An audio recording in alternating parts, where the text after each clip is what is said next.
విద్య వద్దు ప్రభుత్వ విద్యే ముద్దు అనే నినాదం పులివెందులలో జరిగిన మెగా పేరెంట్ టీచర్ మీటింగ్లో ప్రత్యేక ఆకర్షణగా నిలిచింది. విద్యార్థులు తల్లిదండ్రులతో కలిసి ఈ నినాదాన్ని పలికించిన పులివెందుల నియోజకవర్గ ఇన్ఛార్జ్ మారెడ్డి రవీంద్రనాథ్ రెడ్డి ప్రభుత్వ పాఠశాలలపై ప్రజల్లో మరింత విశ్వాసం పెంపొందించాల్సిన అవసరాన్ని నొక్కి చెప్పారు. భారీగా హాజరైన తల్లిదండ్రులు కార్యక్రమానికి విశేష స్పందన తెలిపారు. పులివెందుల జెడ్పీటీసీ మారెడ్డి లతారెడ్డి, మాజీ జెడ్పీటీసీ పోరెడ్డి ప్రభాకర్ రెడ్డి, పుష్పనాథ్ రెడ్డి, ఓబులరెడ్డి, ఈశ్వరరెడ్డి తదితరులు పాల్గొన్నారు. ముఖ్యంగా ఈ కార్యక్రమం అంటే స్కూల్లో ఎవరైతే విద్యార్థులుగా చదువుతున్నారో తర్వాత వాళ్ళ పేరెంట్స్ అంతా కూడా ఈ కార్యక్రమానికి పిలిచి ఆ విద్యార్థి నడవడిక, ఆ విద్యార్థి యొక్క క్రమశిక్షణ, అలాగే ఆ విద్యార్థి ఏ సబ్జెక్ట్లో బాగున్నాడు, ఏ సబ్జెక్ట్లో కొంచెం బలహీనంగా ఉన్నాడు, ఏ సబ్జెక్ట్లో బలహీనంగా ఉంటే వాటిని మీరు ఇంటి దగ్గర కానీ లేదా అధ్యాపకుల దృష్టికి తీసుకొచ్చేదానికి, తర్వాత ఇలాంటి విలువైన ఏదన్నా కూడా సమాచారం పిల్లలకు సంబంధించింది మీకు, తర్వాత మీకు సంబంధించింది వాళ్ళని ఎప్పుడు గైడ్ చేసే టీచర్లకు వాళ్ళ మీద కొంచెం అవగాహన ఉంటుంది. ఈ అవగాహన అంతా కూడా మీరు స్కూల్కి వచ్చి పలానా రోజు ఈరోజు ఒక డేట్ చెప్తే స్కూల్కి వచ్చి మీతో ఇంటరాక్ట్ అయితే కొన్ని సమస్యలకు, ఎందుకంటే ఒక విద్యార్థి భవిష్యత్తును అతన్ని బాల్య దశలోనే విద్యార్థి దశలోనే దాన్ని సరి చేస్తే అతను మంచి ప్రయోజకుడు అవుతాడనే ఒక మంచి ఉద్దేశంతో ఏర్పాటు చేసిన ఈ కార్యక్రమానికి జనరల్గా ఏంటంటే ఇక్కడ పులివెందులోనో లేదా మండల హెడ్ క్వార్టర్లోనో వాళ్ళు ఎవరన్నా పిలిస్తే ఆ తర్వాత వెళ్తూ ఉంటాం. అయితే మా ఇక్కడ సిఆర్ఎంపీగా పనిచేసే మా మోహను అన్న నలుపురెడ్డిపల్లిలో స్ట్రెంత్ బాగా ఉంది, అక్కడ హెడ్ మాస్టర్ కూడా చాలా బాగా మంచి వ్యక్తి పనిచేస్తున్నాడు, రేపు తప్పకుండా వచ్చేసి మనం నలుపురెడ్డిపల్లెకు అక్కడ పోయి ఆ ప్రోగ్రాంకి అటెండ్ అవుతామని మా మోహన్ చెప్పడం, ఇంత మంచి వాతావరణంలో ఈ కార్యక్రమానికి రావడం జరుగుతుంది. ఈ కార్యక్రమానికి అధ్యక్షత వహించిన హెడ్ మాస్టర్ గారికి, తర్వాత అలాగే జెడ్పీటీసీ లతారెడ్డి గారికి, స్పెషల్ ఆఫీసర్గా వచ్చిన రమాదేవి గారికి, ఆ తర్వాత ఇక్కడ ఉండే లోకల్గా ఉండే మా నాయకులు యోగా కానీ, జయరామరెడ్డి కానీ, బాబు కానీ, తర్వాత మల్లికార్జున కానీ, ఇంకా అక్కడ కూడా ఉన్నారు శివ, గంగాధర, మస్తాన్ అని వాళ్ళు.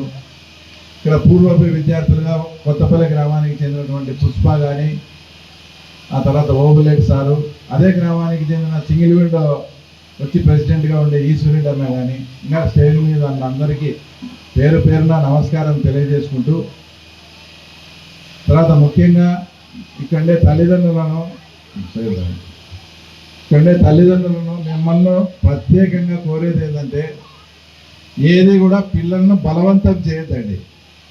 వాళ్లకు మీరు 24 గంటలు పుట్టి మీ ఇంట్లో పెరిగి వాళ్ళ స్వభావం ఏంటో వాళ్ళ ఇదేందో కూడా మీకు బాగా తెలుసుంటారు. అలాంటి పిల్లలను మీకు నచ్చిన విధంగా దయచేసి బలవంతం చేయొద్దండి. వాళ్లకు నచ్చిన విధంగా వాళ్ళు ఏ సబ్జెక్టులో తరవుగా ఉంటారో వాటి మీదనే దృష్టి కేంద్రీకరించి, ఇప్పుడు ఇక్కడికి వచ్చినప్పుడు మీరు అధ్యాపకులతో మాట్లాడండి, సార్ మా వాడు మ్యాథ్స్ ఎట్లా చేస్తాడని మ్యాథ్స్ టీచర్ని అడగండి, సైన్స్లో ఎలా ఉంది, సైన్స్లో వాళ్ళు కొన్ని సూచనలు అవి చేస్తే అవి మీరు కొద్దిగా శ్రద్ధ తీసుకొని ఆ విద్యార్థుల పట్ల అంటే మీ పిల్లల పట్ల మీరుంటే తర్వాత వాళ్ళు మంచి ప్రయోజకులు అవుతారు. ఇంకా తర్వాత ఇది 10th క్లాస్ వరకే కాబట్టి అదే ఇంటర్మీడియట్ తర్వాత తీసుకునే కోర్సులు అయితే అవి చాలా అత్యంత, ఆ తర్వాత ఇవి వాటిలో కన్నా మీరు పిల్లవాళ్ళకు ఇబ్బంది లేని కోర్సులు చేర్పించడము అంటే ఎగ్జాంపుల్ తర్వాత వారికి మ్యాథ్స్ అంటే భయం ఉంటుంది కొందరికి, అలాంటి వాళ్ళను వేరే దాంట్లోనే చేర్పించాలి. కానీ మనం ఖచ్చితంగా ఇంజనీరింగే చేర్పించాలి కాబట్టి ఇంటర్మీడియట్లో మ్యాథ్స్లోనే చేర్పించాలా, ఇంటర్మీడియట్లో మ్యాథ్స్ లేకుంటే మళ్ళీ మావాడు ఇంజనీర్ కాలేడు, ఇట్లా ఆలోచన చేస్తే అతనికి ఆ సబ్జెక్ట్లో కానీ అతనికి ఇంట్రెస్ట్ లేకపోతే అతని భవిష్యత్తును పాడు చేసిన వాళ్ళు అవుతాం. వాళ్ళకి ఏ రంగంలో ఆసక్తి ఉంది అంటే కొంతమందికి పిల్లలకు ఏదైనా స్పోర్ట్స్ మీద కానీ తర్వాత మిగతా అదర్ యాక్టివిటీస్ మీద కూడా ఉంటుంది. దురదృష్టం ఏంటంటే మనకి ఈ ఏరియాలో ఉండే తల్లిదండ్రులంతా కూడా మావాడు మంచి మార్కులు సాధించాలా, మావాడు ఫస్ట్ క్లాస్లో ఉండాలని కోరుకుంటారు. ఎందుకు రావాలనే దానికి తర్వాత నేను 10th క్లాస్లో ఉన్నప్పుడు తర్వాత 3 months ఎప్పుడు గ్రౌండ్లో ఉంటా, క్రికెట్ ఆడకుండా, ట్యూషన్ పోలేదు. ప్రభుత్వ జూనియర్ కాలేజీలోనే నేను చదివింది. క్లాస్కి అటెండ్ కాలేదు. మా ఫాదర్ కూడా హెడ్ మాస్టరే. ఆ తర్వాత ఒకసారి ఎట్లా పోతా ఏదైతే మాకు మ్యాథ్స్ టీచర్గా అప్పుడు గంగిరెడ్డి సార్ అని ఉన్నాడు, ఆయన్ను పిలిచి ఏం మా వాడు ఎట్టున్నాడని అడిగినాడు. ఏడొస్తున్నాడు వాడు 3 నెలలు అయింది, మంచిగా కనపరాలేదని చెప్పినాడు. అప్పుడు తెలిసింది వాళ్ళకు నేను స్కూల్కి పోవడం లేదు, నేను ఇట్లా క్రికెట్లో గ్రౌండ్ ఆడుతాను. అప్పుడు వచ్చి చెప్తే లేదంటే నేను అప్పుడు అట్లే కన్నా ఆ విషయం తెలుసుకోకుండా ఇంట్లో పేరెంట్స్ కానీ వాళ్ళనంటే నేను అప్పుడు 10th క్లాసే ఫెయిల్ అయ్యేవానేమో. దాన్ని సరిదిద్ది మళ్ళీ స్కూల్కి పోయి తర్వాత మళ్ళీ నేను అప్పుడు 10th ఫస్ట్ క్లాస్లో పాస్ అవ్వడం జరిగింది. ఎందుకు చెప్తానంటే ఈ రకంగా మనకు తెలుసు తెలియకు మనం వాటి వైపు ఆకర్షితులైనప్పుడు వాళ్ళు అందరూ కూడా ప్రైవేట్ స్కూళ్ళ వైపు అట్రాక్ట్ అయిన సందర్భాలు కూడా ఉన్నాయి. ఈరోజు లోకేష్ బాబు గారు విద్యాశాఖ మంత్రిగా ఉన్నారు. ఆయన చెప్పింది ఒక్కటే బాగా గుర్తుపెట్టుకోండి, వాళ్ళ అబ్బాయి అయినటువంటి దేవాన్స్ ఎలాగా స్కూల్కి పోతాడో మీ పిల్లలు కూడా స్కూల్కి అలాగే వస్తారని చెప్పాడు. దేవాన్స్ టై కట్టుకుంటాడు, బూట్లు వేసుకుంటాడు, యూనిఫామ్ వేసుకుంటాడు, బెల్ట్ పెట్టుకుంటాడు.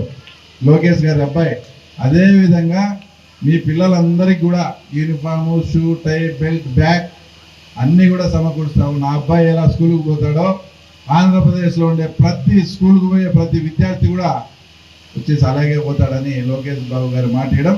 మీరు ఈరోజు అంతా కూడా యూనిఫామ్ ఇది ఎక్కడ ఏది ఇది లేకుండా ఇంకా ప్రైవేట్ స్కూల్స్ గురించి తర్వాత గవర్నమెంట్ స్కూల్స్లో మనం ఎందుకు చదవాలి ఆ నుంచి అప్రోచ్ రోడ్ అడిగారు, సీసీ రోడ్డు అది కూడా తప్పకుండా పూర్తి చేసి ఏదైతే వెనకాల మీకు ఏదైతే బ్యాక్ సైడ్ గ్రౌండ్ ఉందని అన్నారో ముందు ఆ గ్రౌండ్ వచ్చేసి ఇప్పుడు కొంత స్కీమ్ మారిందన్న రామ్జీ పథకంలో పెట్టి మొత్తం గ్రౌండ్ లెవెలింగ్ అంతా కూడా ఒక 3-4 నెలల్లో చేయించే బాధ్యత తప్పకుండా తీసుకుంటాం.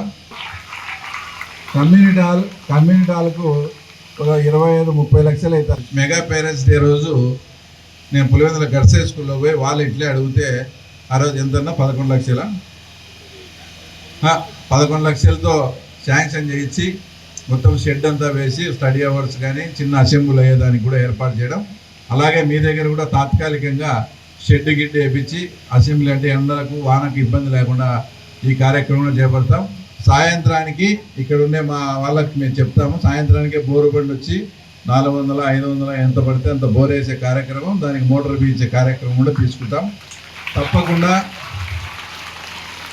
ఇక్కడికి వచ్చా తల్లిదండ్రులు చెప్తే ఏంటంటే మన పిల్లలు ఏ రకంగా ఉన్నారు, ఏ రకంగా ప్రవర్తిస్తున్నారు అనేది మీకు తప్ప మాకు కొంతే తెలిసింటారు, అధ్యాపకులకు మీకే మొత్తం తెలిసింటుంది. కాబట్టి మీరు ఆ తప్పును సరిదిద్ది ఎవరైతే అధ్యాపకులు ఉన్నారో వాళ్ళతో చర్చించి బాగా చదువుకొని తల్లిదండ్రులకు మంచి పేరు తీసుకురావాలని మనస్ఫూర్తిగా కోరుకుంటున్నాను. ఇంతకుముందు జగన్మోహన్ రెడ్డి గవర్నమెంట్లో ఒకరికే వచ్చింది. ఇప్పుడు తల్లికి వందనం కింద పిల్లలు ఎంతమంది ఉంటే అందరికీ నా ధన్యవాదములు. నేను చెప్పిన వాక్యము గట్టిగా తర్వాత గట్టిగా మీరు కూడా పలకండి. ప్రైవేట్ విద్య వద్దు, ప్రభుత్వ విద్య ముద్దు,